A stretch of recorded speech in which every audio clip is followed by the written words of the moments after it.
de la petrografía. Y recuerden que nos quedamos viendo los dinosaurios. En los últimos años, los últimos 20 años, 15 años, ha habido un gran desarrollo precisamente de los conocimientos de los dinosaurios. Los paleontólogos entonces han estudiado sobre todo los fósiles encontrados en China, en el norte de China, pues han hecho una serie de descubrimientos muy importantes. Algunos de ellos están relacionados, como les decía, aún con el descubrimiento de los colores que tenían los animales. Otros han estado presentes en lo que corresponde a la determinación de si los dinosaurios eran de sangre caliente o de sangre fría. Hay entonces muchísimos datos nuevos que es necesario antes resumir en unos cuantos temas. Por ejemplo, los dinosaurios fueron de sangre caliente o de sangre fría. Si fueron de sangre caliente, entonces estarían emparentados directamente con los mamíferos. Si fueron de sangre caliente, de sangre fría, entonces serían relacionados con los reptiles. ¿De acuerdo? Y cómo han llegado a ciertas conclusiones. Por ejemplo, aquí en algunos lugares se han encontrado también conservados estos animales, que en los huesos se pueden encontrar todavía algunos elementos que pueden ser realmente la parte de la hemoglobina, o sea, en lo que es la sangre caliente. Otro de los datos importantes que está relacionado con el color de los dinosaurios que les cité hace un momento. Pero lo más importante es que se han encontrado una gran cantidad de géneros y especies que están marcando condiciones muy bien de una excelente conservación, como es el que ven ustedes aquí. Muchos de ellos están emplumados, como ven ustedes aquí. Este animal, vemos aquí las plumas en la cola, sí, están muy bien marcados.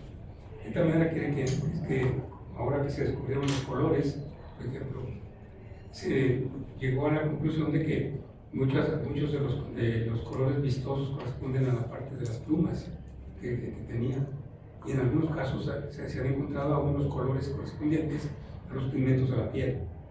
De tal manera que los libros modernos de dinosaurios pues se han encontrado ya en los colores reales que tuvieron debido a esos descubrimientos. ¿De acuerdo? Miren, aquí ven ustedes, por ejemplo, se han encontrado para los diferentes organismos, en este caso lo que son las aves, ¿sí? Moléculas que nos marcan el color correspondiente al lugar donde se encontraron esos organismos. Estos son entonces ya reproducciones de dinosaurios que corresponden entonces a colores que se consideran reales para estas condiciones. En las plumas, si se fijan, también hay moléculas especiales que determinan el color correspondiente. Se han encontrado, por ejemplo, embriones, como ven ustedes aquí, de huevos de dinosaurios. Se ha encontrado, por ejemplo, que en este caso que vemos aquí, esta imagen que vemos en esta parte corresponde a la imagen del huevo de un pollo, una gallina, y que el acomodo precisamente del embrión, en el caso de los dinosaurios, es casi idéntico a la posición del embrión en el caso de las aves como las gallinas. ¿De acuerdo? En nuestro país, en los últimos años también se tiene una gran cantidad de datos nuevos relacionados con la presencia de dinosaurios, que por cierto están muy bien marcados desde el punto de vista de lo que fue, vamos a ver aquí, la parte de conexión entre lo que corresponde al Golfo de México con el Océano Pacífico a través del bloque de Guayacocotla que vemos en esta parte de aquí. Esta zona que vemos aquí sin fósiles, sin dinosaurios, pues corresponde precisamente a esta zona que durante el Mesozoico estuvo ocupado por el mar. En consecuencia entonces se separaron la parte del sur y la parte del norte desde el punto de vista regional, y los dinosaurios de mayores dimensiones se encuentran precisamente en la parte del norte, que ven ustedes aquí, en estas condiciones. Estos serían los dinosaurios, correspondientes a la parte del norte, y estos a la parte del sur. ¿Sí? Estos descubrimientos están relacionados con la creación de lo que es el Museo de los Dinosaurios, que se encuentra precisamente en Coahuila, ¿sí? En Saltillo, Coahuila, y en donde están precisamente especialistas como ustedes aquí, Ricardo Juan Lema, que trabajan más bien en el museo, pero que estudian los fósiles que están y siguen encontrando en la parte del Mesozoico aflorante, en la parte de Coahuila. De tal manera que hay excursiones desde el museo para ir a ver los lugares en donde se encuentran estos restos y cómo se van desarrollando también las pesquisas, que o sea, la búsqueda de evidencias de fragmentos de algunos dinosaurios de grandes dimensiones y aún de algunos de pequeñas dimensiones. ¿Sí? Con el tiempo se han encontrado entonces también, recuerden, las primeras aves. ¿Sí? Aquí ven ustedes aquí a Archaeopteryx. Archaeopteryx es precisamente este organismo que ven ustedes aquí, en una reproducción que se hizo de Franz Noxa, que se considera como conocido como el varón de Transilvania, ¿sí?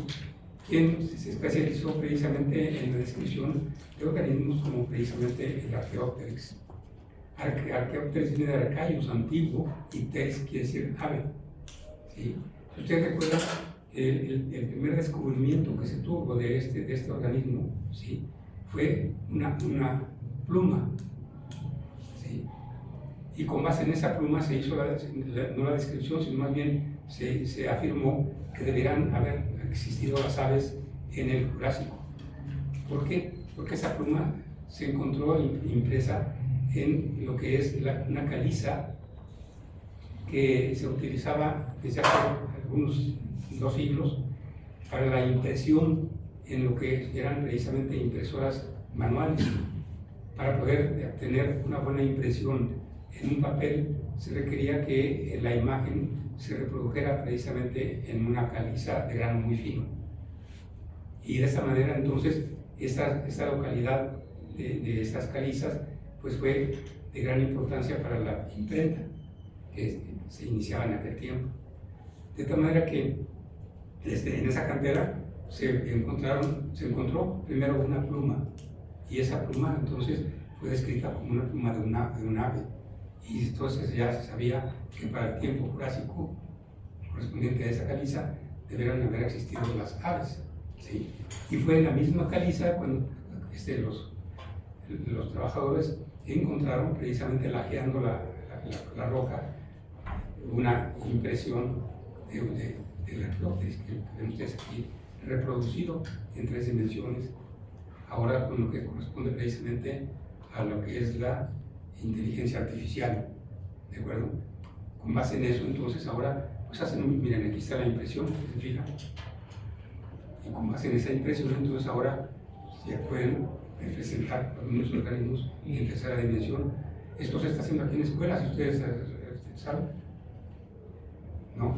Hay un taller precisamente en el 2.º piso del edificio de laboratorios, en donde hay todo el equipo necesario para poder hacer este tipo de reproducciones, y hay algunas que se han hecho, por ejemplo, de lo que son precisamente los trilobites. ¿Sí? ¿Puede ir al sanitario? ¿Pues qué? ¿Ir al sanitario? ¿A dónde? Al sanitario. Ah, sí. Entonces, esto que vemos aquí corresponde a esa reproducción de lo que corresponde a esa laja, donde está la impresión de Archaeopteryx, ¿de acuerdo? Que nos muestra claramente que no se trataba de una ave todavía perfectamente bien desarrollada, pero que tenía todavía una serie de características de los reptiles. ¿Sí?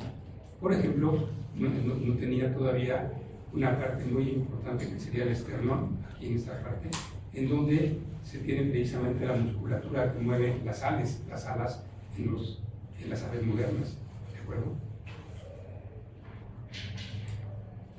Con ese descubrimiento Entonces se llegó a la conclusión de que muchos de esos animales que son de los dinosaurios, pues eran el camino transicional entre los verdaderos reptiles, verdaderos dinosaurios y las verdaderas aves, ¿de acuerdo? Aquí ven ustedes entonces los dinosaurios emplumados. Aquí lo ven el fósil, y esas manchas que vemos aquí corresponden a las plumas. Lo que vemos en estas. Se han encontrado no únicamente organismos pequeños, sino aún organismos de varios metros de longitud. O sea que era realmente una situación bastante común en el desarrollo de estos organismos a través del tiempo. Aquí vemos entonces a partir de este Archaeopteryx, aquí en esta parte, de la evolución que han tenido los diferentes organismos a través del tiempo, en lo que corresponde a la parte de los dinosaurios con plumas, en esta parte. Estas aves verdaderas fueron abundantes y siguen siendo abundantes todavía como fósiles en rocas marinas del Cretácico. Muchas de las primeras aves que se conocen han sido relacionadas precisamente con estas condiciones de hábitos marginales en las zonas continentales y marinas, como es que ven ustedes aquí. Estos reptiles entonces del Jurásico que vemos en esta parte nos están marcando claramente esas condiciones transicionales entre las condiciones que existían en diferentes partes del mundo, en este caso en Norteamérica, y lo vemos en la parte de Norteamérica, ¿sí? Ya para el Jurásico tardío, como sería el caso, ya se tendría la formación de lo que fue el Océano Atlántico Medio en esta zona. Y estas condiciones que vemos aquí estarían hacia la parte más que todo occidental, hacia la parte de donde son las rocallosas, las montañas de rocallosas en estas zonas. ¿Sí?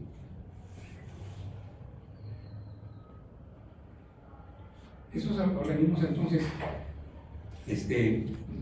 han sido de estudio desde hace muchísimos años, y algunos de ellos, como el brontosaurio, pues ahora que se pensaba que correspondería más que todo a un género antiguo apatosaurus, pues no se ha encontrado que realmente sigue el brontosaurio como tal, que sería este organismo que vemos aquí. Junto con esos dinosaurios han encontrado también organismos gigantes, como serían estas tarántulas que vemos aquí, una araña de 165 millones de años, enormes. ¿Sí? Y con eso pasamos a lo que es el periodo Cretácico. El periodo Cretácico viene su nombre de la creta, precisamente. ¿Y la creta qué es? Es una caliza de grano sumamente fino que tiene una alta porosidad. Esa alta porosidad está dada principalmente por la presencia de una gran cantidad de restos de organismos microscópicos del tipo precisamente de los que ya vimos aquí, de lo que sería una cocosfera. Son cocolitos precisamente. Y la localidad tipo del Cretácico se encuentra en el Canal de la Mancha, que corresponde a la separación entre lo que es Francia al sur y Inglaterra al norte.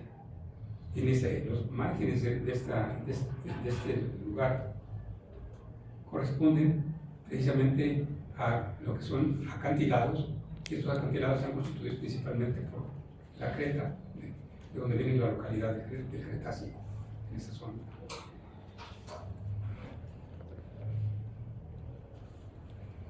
El Cretácico tiene 80 millones de años, y viene, como les digo, pues el nombre de la creta, que corresponde en español y aquí en México como tiza.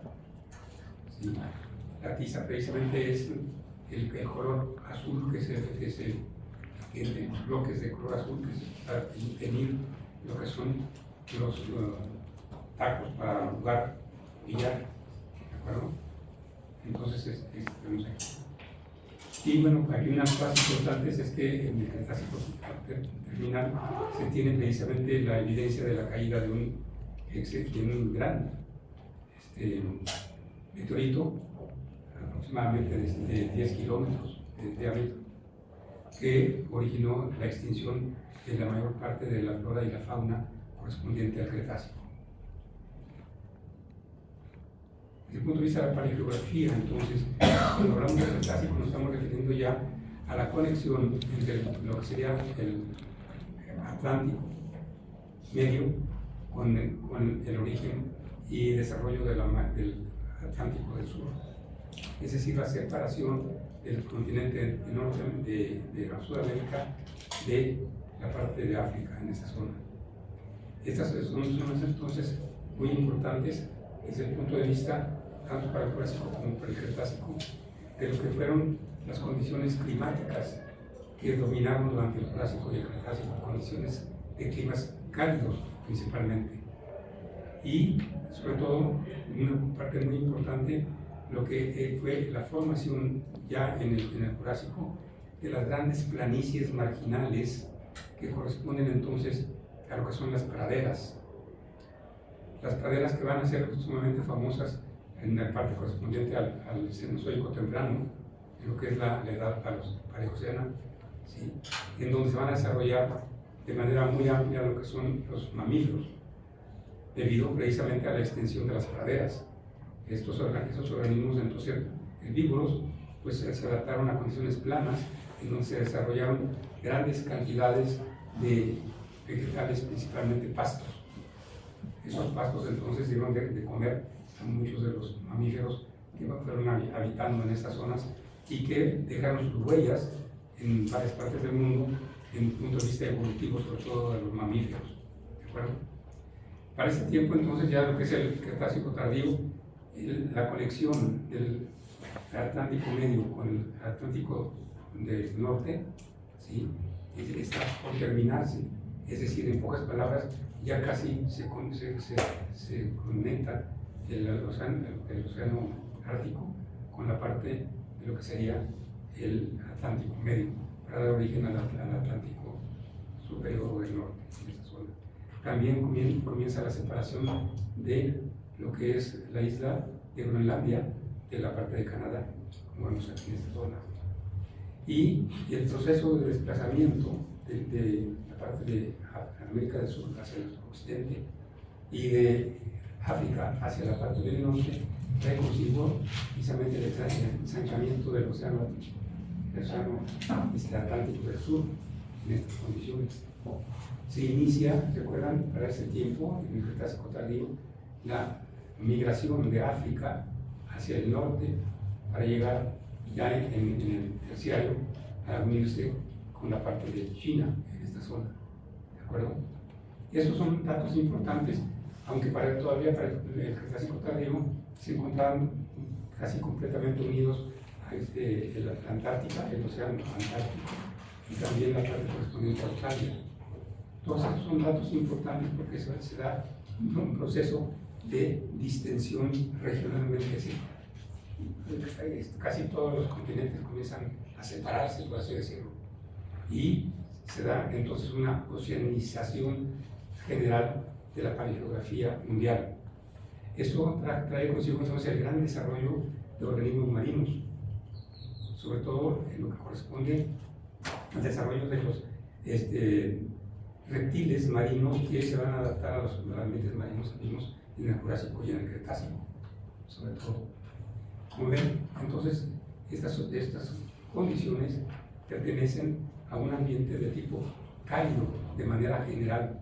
Esto no quiere decir que no hayan existido condiciones frías hacia los polos, sí existían, pero fueron las condiciones mínimas.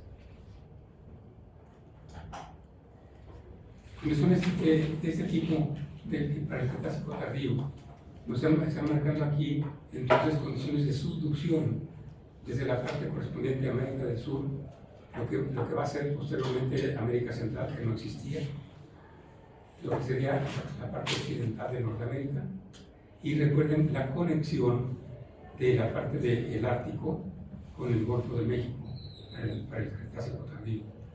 Esto es sumamente importante porque ha permitido entonces saber que muchos organismos que se han encontrado en la parte del Cretácico, en la parte del Golfo de México, fueron avanzando hacia las partes del norte, y algunos marinos de la parte del Ártico también avanzaron hacia la parte del sur.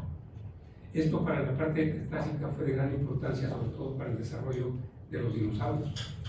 Los dinosaurios siendo organismos completamente continentales, entonces fueron adaptando a dos condiciones. Primero, condiciones en el Jurásico continentales, y luego el desarrollo de esta conexión que vemos aquí, en esta parte, ¿sí?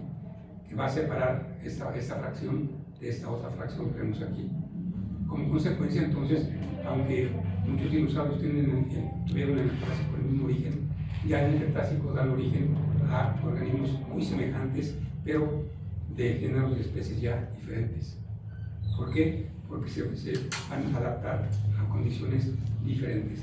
La parte oriental de Norteamérica más plana que la parte occidental, que sería la zona de las rocallosas, en estas condiciones. Como ven, entonces, estas condiciones son importantes. ¿Por qué? Porque para que exista precisamente la formación de océanos, es necesario que se formen zonas de subducción, para que puedan desplazarse los continentes en dirección opuesta. Condiciones semejantes existen precisamente hacia la parte de Asia, que ven ustedes aquí, que delimitó todavía lo que fue el océano de Tetis en esta zona. Y vamos a ver que ya para la parte correspondiente al Jurásico eso ya estaba casi completamente cerrado en esa parte de aquí. Como ven, entonces es un tiempo muy interesante en la parte del Cretácico, un tiempo de grandes océanos y de formación de grandes océanos y de movimiento continental.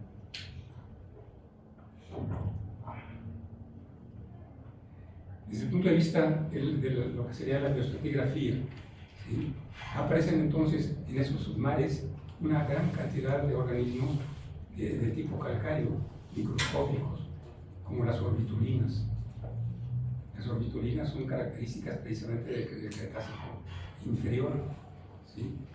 Y recuerden su forma. Miren aquí, generalmente muchos de los compañeros como ustedes, ¿sí?, relacionan la forma de las orbitulinas con la forma del chichuy, ¿cómo se llama? O sea, lo que está aquí. El chiquihuite, ¿sí? Porque efectivamente, así más o menos es la sección del chiquihuite, se fijan, es una protuberancia triangular en esa parte, ¿de acuerdo? Bueno, pues estas son precisamente el grupo de los foraminíferos. Y recuerden que estos grupos aparecen desde la parte del Jurásico y desaparecer, y son de gran importancia en lo que son los mares marginales del Cretácico, y también muchos de ellos corresponden a mares profundos ya. Grupo muy importante a nivel continental, los dinosaurios. ¿Sí? Una cosa importante de los dinosaurios es que van a adquirir, como ya vimos, dimensiones enormes. Aquí se ven 13 metros para este organismo que tenemos aquí. Pero ya vimos que existieron algunos de 37 metros, o sea, de más del doble que esto. ¿De acuerdo? Que se formaron o desarrollaron en la parte de lo que es actualmente la cuenca de Neuquén, en Argentina. Estos organismos, entonces, como vimos, ocupan todos los diferentes ambientes. Los mares también, que estaban formándose y que se estaban desarrollando, fueron la casa de una gran cantidad de organismos acuáticos, tanto desde los peces hasta los grandes reptiles, y también algunos tipos de organismos que fueron adaptándose a las condiciones marinas del mar abierto, sobre todo. Aquí vemos peces, están en esa parte, tiburones,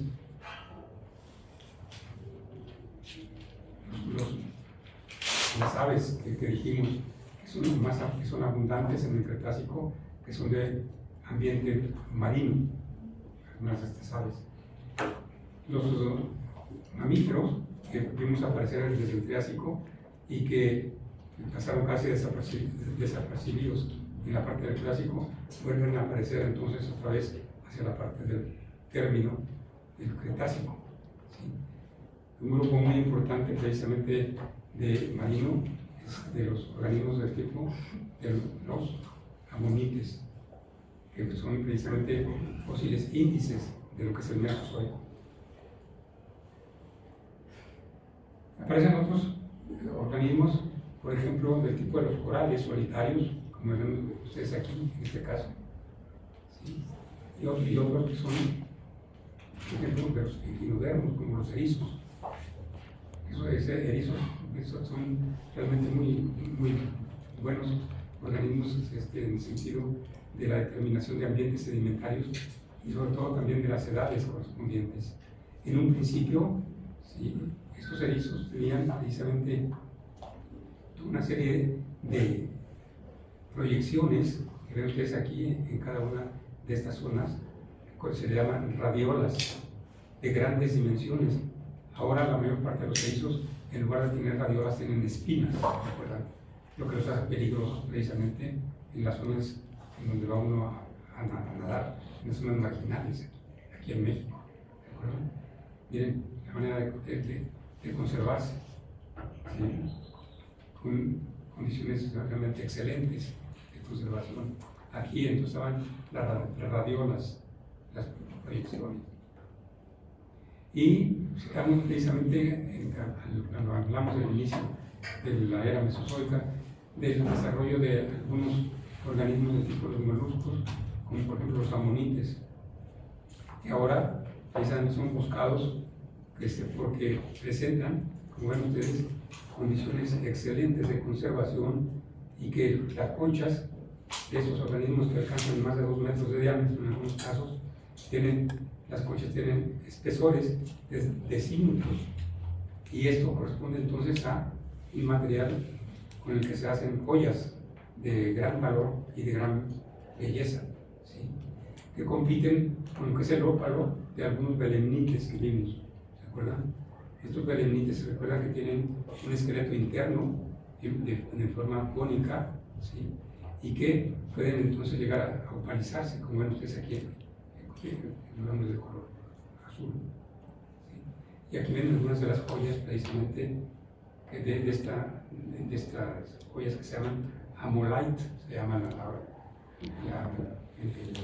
el material comercial, ¿sí?, con origen de amonites precisamente. Algunos moluscos entonces del Cretácico van en las zonas de arrecifales, van a ir entonces dando origen a lo que es el proceso de crecimiento vertical de los arrecifes a través de organismos bivalvos, como serían los moluscos, que vemos aquí, perecípodos, y esos se llaman rudistas. ¿Por qué se llaman rudistas? Porque presentan una concha que les permite fijarse a su sustrato, y la otra les permite entonces cerrar la última cámara, de tal manera que de esta manera, bueno, más bien no última, sino la cámara, porque en realidad es una sola cámara que va creciendo verticalmente, y pero una de las dos valvas sirve de tapadera a la anterior. Algunos rudistas entonces van a crecer no verticalmente, sino también lateralmente, y van a enroscarse, como los ven ustedes aquí, en esta parte. ¿Y esto que origina? Origina entonces condiciones anómalas de crecimiento. Muchos de estos organismos del Cretácico comienzan a aparecer a partir de lo que es el Cretácico medio. En el Cretácico medio aparecen toda una serie de organismos, como los moluscos, que van a ir degenerándose, por así decirlo. Y esto ya había sido mostrado por los paleontólogos especialistas del Cretácico para diferentes partes del mundo, y en México se da esta situación. Es decir, que parece ser que estos organismos no pudieron habitar ¿cómo les diré? Perfectamente en las zonas de plataforma continental. Recuerden que el Cretácico y el Jurásico sí que se caracterizan porque los mares fueron precisamente siendo cada vez más y más altos, más profundos, y fueron inundando las zonas marginales de los continentes. De tal manera que nuestro país, por ejemplo, estuvo cubierto por mares del Jurásico y después del Cretácico extremadamente someros. Y muchos de los problemas que se han podido relacionar con deformaciones, tanto de moluscos del tipo, precisamente los americanos, como también de los trilobites, es donde los amonites están relacionados precisamente con estas condiciones de espacio, de vida. Un molusco muy importante para México en lo que es el Cretácico tardío es precisamente el género Inoceramus. Si ustedes cuando vayan de prácticas hasta la parte de Chihuahua, a Coahuila, Tamaulipas, San Luis Potosí, aún Zacatecas, en las rocas del Cretácico tardío van a encontrar entonces estas valvas enormes, pueden alcanzar hasta 30 o más centímetros, ¿sí? Y son característicos precisamente de esos ambientes de degradación para otros fósiles. En cuanto a los amonites, ven ustedes ya, los del Cretácico ya son organismos sumamente ornamentados, vemos aquí, con canales, con toda una serie de costillas, se llaman estas partes de aquí, y que tienen una estructura totalmente elaborada, ¿sí? Y en lo que corresponde a la parte correspondiente al Jurásico Medio, al Cretácico Medio, perdón, ven ustedes, estos son trilobites, son amonites estos, pero en un proceso de degeneración, se consideran los paleontólogos, ¿sí? Comienzan a desenrollarse. Los vimos enrollarse en la parte terminal del Paleozoico, ¿se recuerdan? Bueno, pues ahora en el Cretácico, en la parte terminal, comienzan a desenrollarse. Y no únicamente se desarrollan abiertamente, sino que van a adquirir, se fijan también en su desarrollo, en su manera de desenrollarse, y dan origen a este tipo de estructuras que corresponden a un género que se llama Turritella, que es un gasterópodo, ¿sí? Y pueden confundirse con los gasterópodos de ese tipo, ¿de acuerdo? Pero afortunadamente mantienen su estatus de amonites con lo que es precisamente la sutura, ¿de acuerdo? Pero lo que vemos aquí es un organismo de tipo completamente deformado, ¿sí? Aquí otro que está en vías de deformarse, ¿sí? Pueden llegar, como ya dijimos, algunos a tener varios metros. Desde el punto de vista de los vertebrados, entonces los peces marinos ya son casi idénticos a los que tenemos en nuestros días. Las tortugas marinas, precisamente, que vimos aparecer en el Triásico, ¿se recuerdan? ¿Sí? Pues son muy abundantes, fueron muy abundantes en el Cretácico, con el crecimiento de los mares. Y todavía existen muchos de ellos que desovan en las costas mexicanas, en estos marinos. Lógicamente, estas condiciones de apertura dan origen a separación de continentes y dieron origen entonces a formación de nuevos océanos. Eso que vemos aquí, con esas líneas rojas, nos están marcando las condiciones de formación del Océano Atlántico. En el Jurásico, el Océano Atlántico Medio, en el Cretácico, el Océano Atlántico del Sur, y el Océano Atlántico del Norte en la parte del Cenozoico. Esas condiciones entonces lógicamente dieron origen a la formación de montañas. Estas montañas están aquí marcadas en las zonas de subducción, en la zona marginal.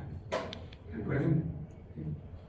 Aquí en esa parte se tienen los Andes y las montañas más altas de América del Sur, la cordillera de los Andes, esa parte, originados por la separación de América del Sur de África. En la parte correspondiente a América del Norte tenemos todo lo que es la cordillera, que está en la parte occidental de Norteamérica, y la zona de subducción que se formó cuando se empieza a separar en el Jurásico Norteamérica de la parte correspondiente de África y Europa. Esto dio origen a la orogenia, que se llama orogenia civil, que vemos aquí para el Jurásico. Y después en el Cretácico se continúa con la orogenia de la parte de lo que es la orogenia laramide. Pero recuerden que la orogenia laramide únicamente se encuentra en lo que es el bloque de Texas, que se desplazó hacia el occidente. Si vamos hacia la parte de Asia, aquí se ven las zonas de cintura que terminaron en la parte del Triásico, en las condiciones precisamente de unión de los bloques iméricos que estaban aquí y que fueron avanzando hacia la parte del norte. Como ven, existen entonces toda una serie de zonas de gran importancia que vamos a ver en la próxima clase. Aquí sería el mar de Tetis para las condiciones del Jurásico.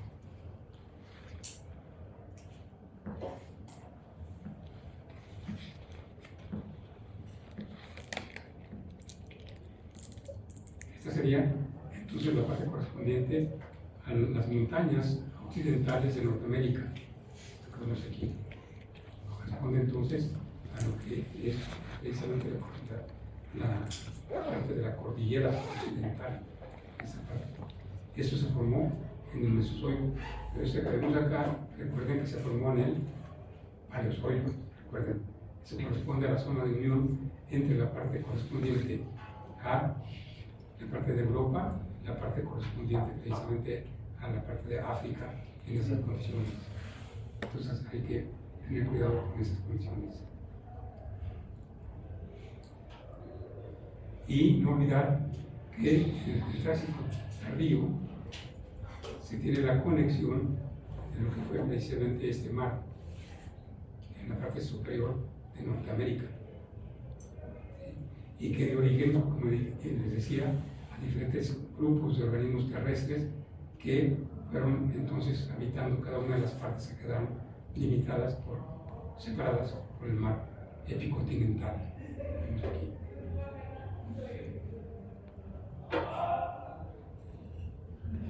La mayor extensión de organismos en los tiempos recientes corresponde a la caída del meteorito Chicxulub, que, recuerdan ustedes, cayó en la parte norte de lo que es la península de Yucatán.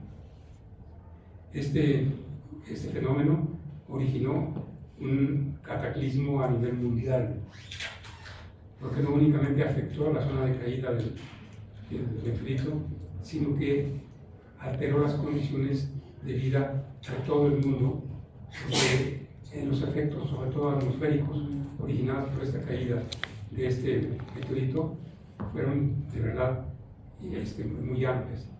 La temperatura, por ejemplo,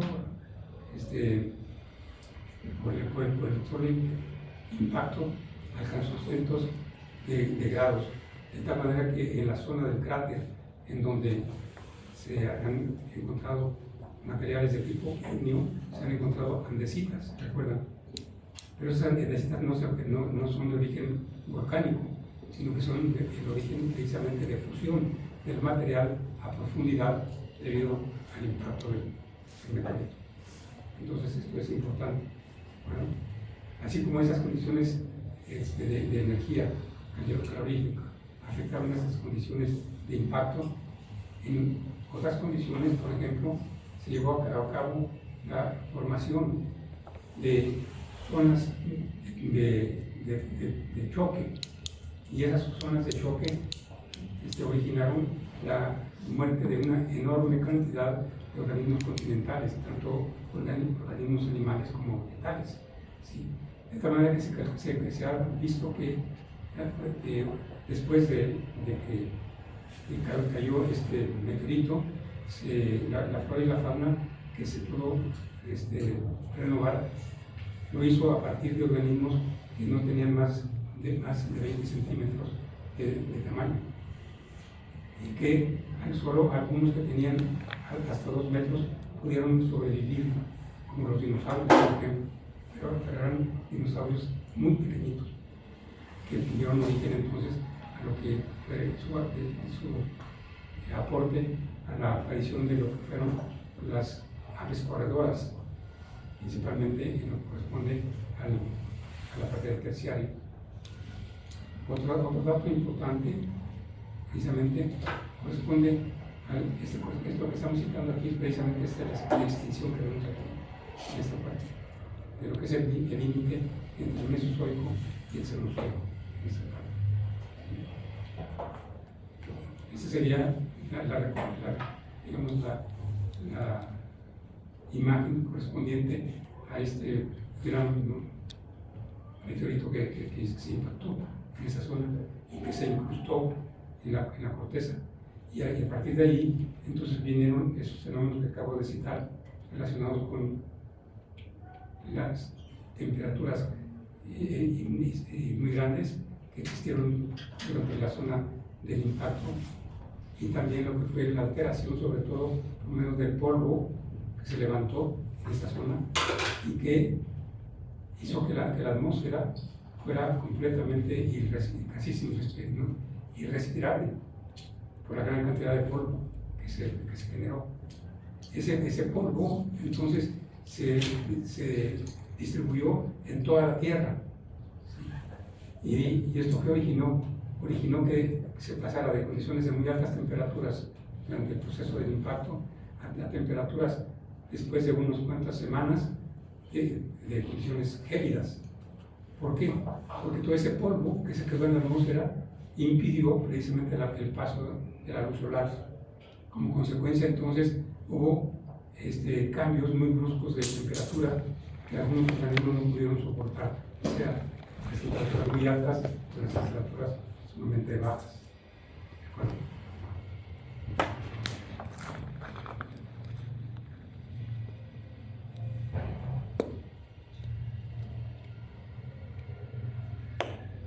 Esta sería la imagen que se pudo reconstruir a partir de toda una serie de estudios sismológicos en la zona precisamente que no se sabía en ese tiempo que era de impacto, sino que se pensaba que era una zona volcánica. ¿De acuerdo? Bueno, pues los físicos que trabajaban para Petróleos Mexicanos hicieron varias secciones en lo que era la parte continental y su continuación hacia la parte marina, y encontraron que efectivamente existían condiciones perfectamente bien identificables de continuación de una parte a la otra.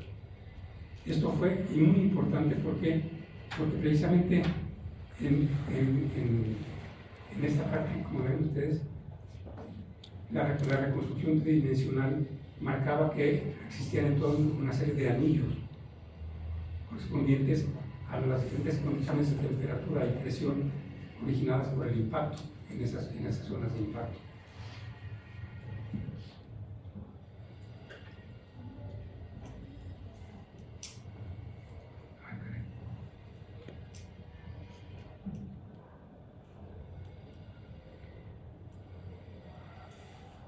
Bueno, ya me... Un dato muy importante para el tiempo Cretácico es la aparición de lo que son las angiospermas. Recuerden, durante todo el Mesozoico, ¿sí?, las gimnospermas, o las plantas con semilla, pero sin flores, como los pinos, fueron las plantas más abundantes. ¿De acuerdo? Pero en el Cretácico medio, más o menos, se encontró precisamente la primera planta angiosperma, es decir, con flores. Esta primera planta con flores, aquí la ven ustedes, su flor en esa zona, en esa parte, la parte correspondiente a lo que sería los óvulos en esa parte, y la parte correspondiente a los pétalos, etcétera, de la flor en esa zona. Aquí ven otras de estas plantas correspondientes a las angiospermas, ¿de acuerdo?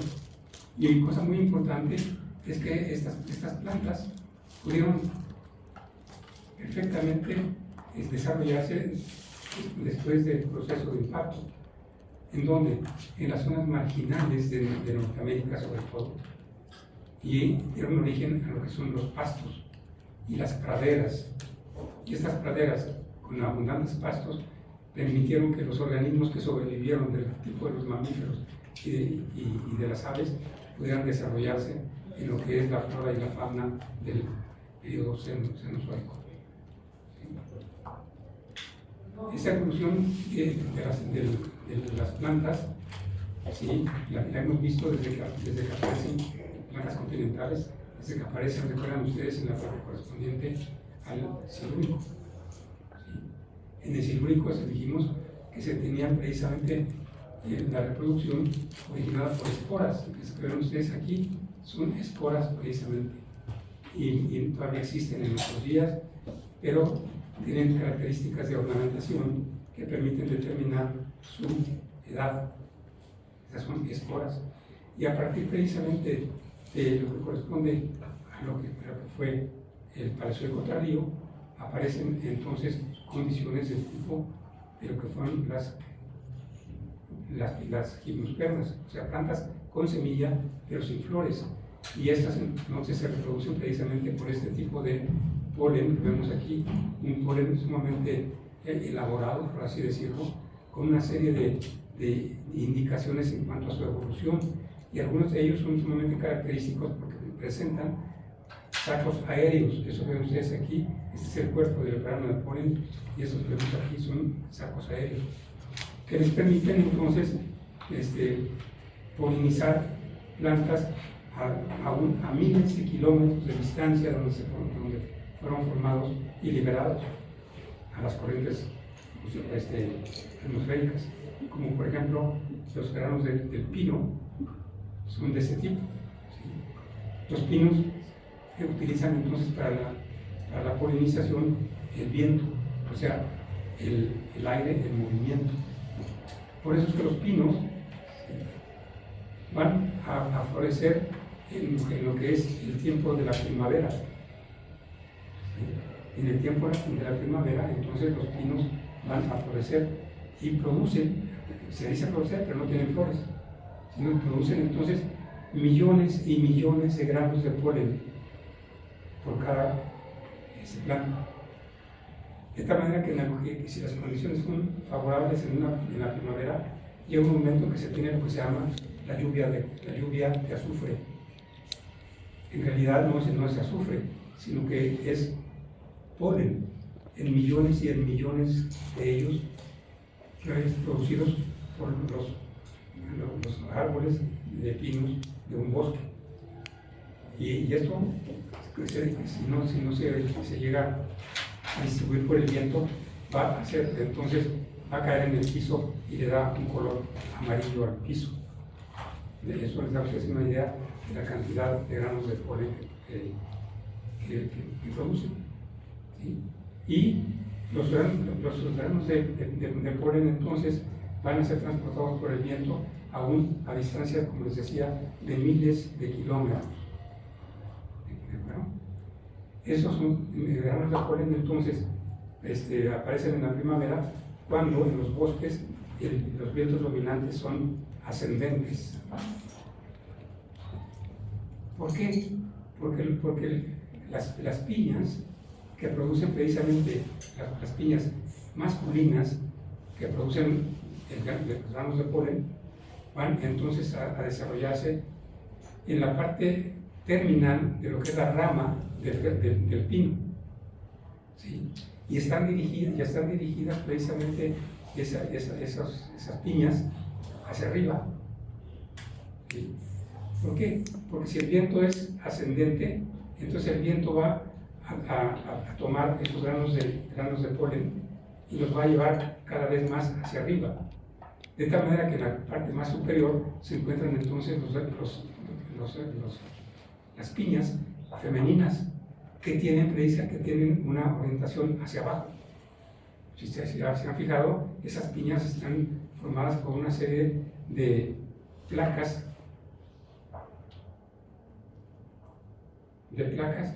que rodean precisamente a la piña.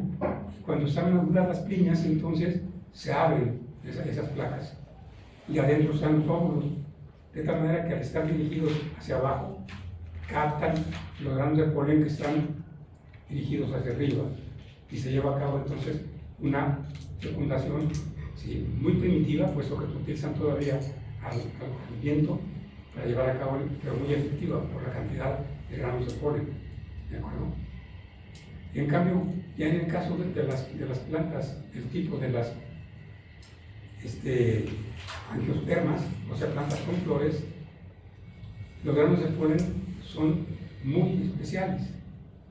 Muy especiales.